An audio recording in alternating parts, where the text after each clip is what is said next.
اللہ اللہ اللہ اللہ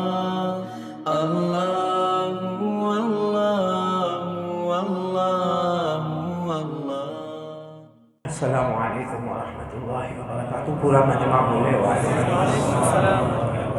الحمدللہ رب العالمین والعاقبۃ للمتقین والصلاة والسلام علی سید المرسلین سیدنا محمد خاتم النبیین وعلی آلہ واصحابہ اجمعین، اما بعد، اعوذ باللہ من الشیطان الرجیم، بسم اللہ الرحمن الرحیم۔ افحسبتم انما خلقناکم عبثا وانکم الینا لا ترجعون فتعالى الله الملك الحق لا اله الا هو رب العرش الكريم ومن يدع مع الله الها آخر لا برهان له به فانما حسابه عند ربه انه لا يفلح الكافرون وقل رب اغفر وارحم وانت خیر الراحمین۔ صدق اللہ مولانا العظیم۔ میرے محترم دوستو، بزرگوں، علماء کرام، مسجد کے ائمہ کرام، مؤذن کرام، اللہ تبارک و تعالی ہم سب کے جمع ہونے کو قبول فرمائے، اللہ ہمارے دیکھنے کو قبول فرمائے، اللہ ہمارے سننے کو قبول فرمائے۔ دیکھو، بہت پیارا مہینہ ہمارے سامنے گزر گیا۔ کون سا مہینہ؟ رمضان۔ بولو، کون سا مہینہ؟ رمضان۔ اتنا پیارا مہینہ، اتنا پیارا مہینہ، اتنا پیارا مہینہ۔ وہ الگ بات ہے کہ ہم نے قدر کی کہ نہ کی، ورنہ پہلے 10 دن آئے اور اللہ نے رحمتوں کی بارشیں برسا دی۔ دوسرے 10 دن آئے، اللہ نے مغفرت کے پروانے عطا کر دیے، اور تیسرے 10 دن آئے، ہمارے نبی نے فرمایا میرا امتی جہنم تو دور کی بات، جہنم کا دھواں بھی تیرے قریب نہیں آئے گا۔ بہت مبارک مہینہ گزرا ہے۔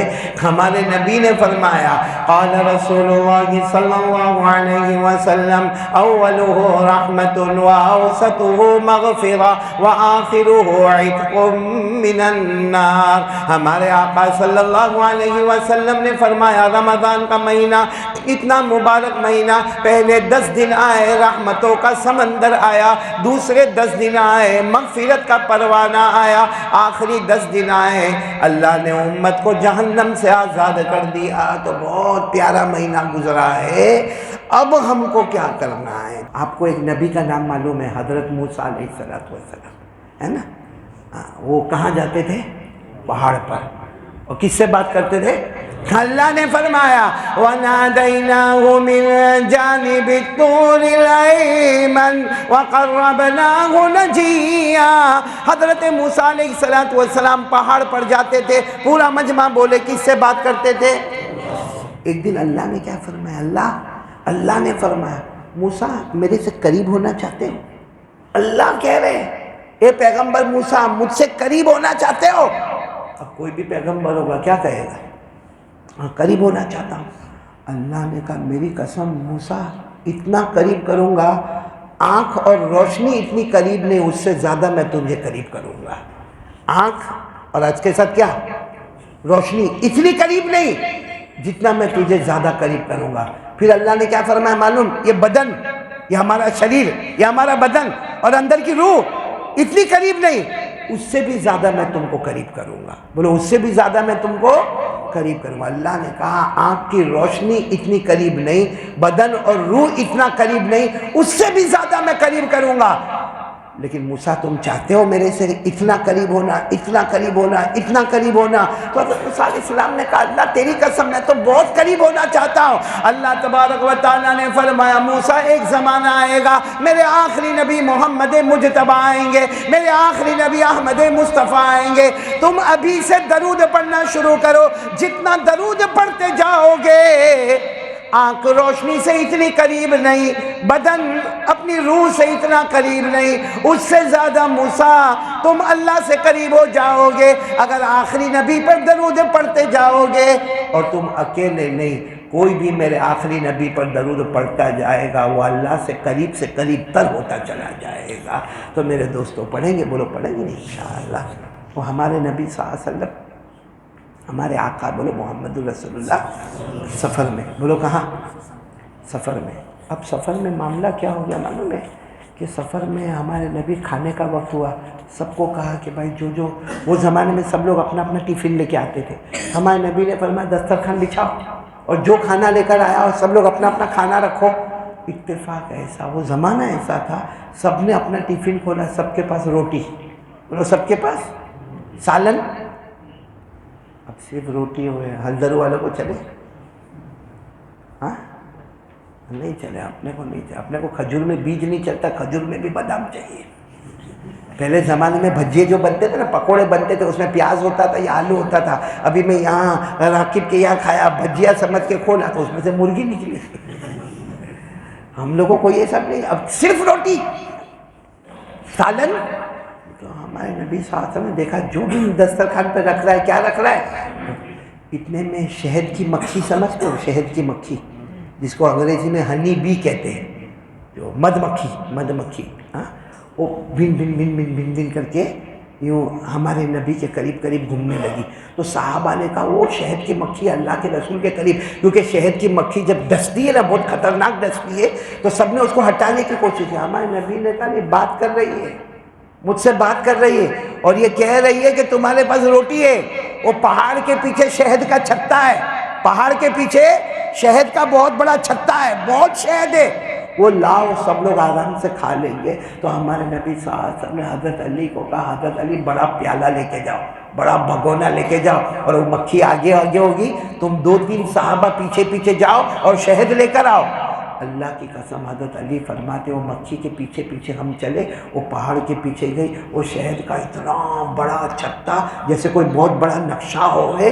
حضرت علی فرماتے ان کو آتا تھا شہد کیسے نکالنا، انہوں نے پورا شہد نکالا، پورا بھگونا بھرا، اور اس کے بعد وہ اٹھا کے لے کر آیا، اور سارے صحابہ نے بولو ماشاءاللہ، اب روٹی کے ساتھ، اور وہ بھی پیور شہد، اصلی مد، جس کی گارنٹی والا شہد۔ سب نے جب سب کھا کے فارغ ہو گئے نا، تو وہ شہد کی مکھی پھر آئی، بن بن بن بن بن بن کرتی ہوئی پھر آئی۔ تو وہ سارے صحابہ نے کہا اللہ کے رسول پھر آئی ہے کیا؟ اللہ کے رسول نے فرمایا آئی نہیں ہے، میں نے بلایا ہے، کیونکہ مجھے اس کو ایک سوال پوچھنا تھا، میں نے پوچھ لیا۔ کہا کیا پوچھنا تھا؟ ہمارے نبی نے کہا مجھے اس کو سوال پوچھنا تھا کہ تیرا شہد اتنا میٹھا کیسے؟ حالانکہ تو جو چوستی ہے وہ پھول کو چوستی ہے، کبھی جنگل کے لکڑے کو چوستی ہے، کبھی وہ جو ٹہنی ہوتی ہے لکڑے کی ٹہنی اس کو چوستی ہے، تو کبھی پھول کو چوستی ہے، کبھی لکڑے کو چوستی ہے، کبھی ٹہنی کو چوستی ہے، وہ سب کڑوا ہوتا ہے، تو تیرے اندر اتنا میٹھا شہد کیسے پیدا ہوتا؟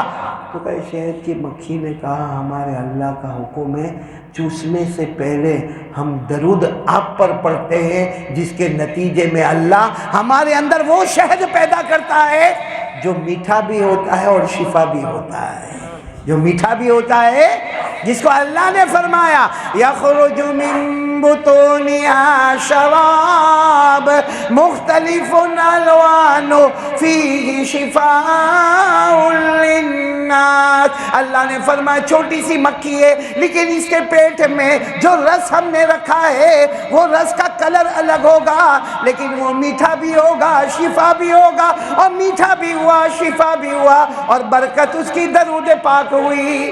یہ شہد کی مکھی کہتی ہے کہ ہم بن بن کرتی رہتی ہے، اور آخری نبی آپ پر درود پڑھتی رہتی ہے، اس کی وجہ سے اللہ کڑوے پانی کو شہد بنا دیتا ہے۔ تو جو اللہ درود پاک سے کڑوے پانی کو ایک مکھی میں شہد بناتا ہو، تو ہم درود پاک پڑھیں، کیا اللہ ہم کو میٹھا نہیں بنائے گا؟ کیا اللہ ہمارے اخلاق کو اچھا نہیں کرے گا؟ کیا اللہ ہمارے کیریکٹر کو اچھا نہیں کرے گا؟ کیا اللہ ہماری نماز روزہ زکوٰۃ کو اچھا نہیں کرے گا؟ اس سے ہر چیز کو پیوریفائی کرنا ہو، سب چیز کو اچھا بنانا ہو، تو جیسے وہ شہد کی مکھی نے کڑوے پانی کو میٹھا شہد بنایا، ہم بھی درود پاک پڑھتے جائیں گے، ہماری ساری کڑواہٹ کو اللہ میٹھے سے میٹھا بنا دے گا۔ تو پہلا کام کرنے والا کون؟ دوسرا کام روزانہ کتنی مرتبہ درود پڑھیں گے؟ ہمارا بہت بڑا فائدہ ہو جائے گا، ہماری ساری کڑواہٹیں، دنیا کی کڑواہٹ، آخرت کی کڑواہٹ، کاروبار کی کڑواہٹ، بیوی کی کڑواہٹ، بچوں کی کڑواہٹ، درود پاک پڑھتے جاؤ، اللہ سب کے کڑوے پنے کو ہمارے لیے میٹھا بنا دے گا انشاءاللہ۔ کریں گے؟ بولو کریں گے انشاءاللہ۔ اور ایک تیسری بات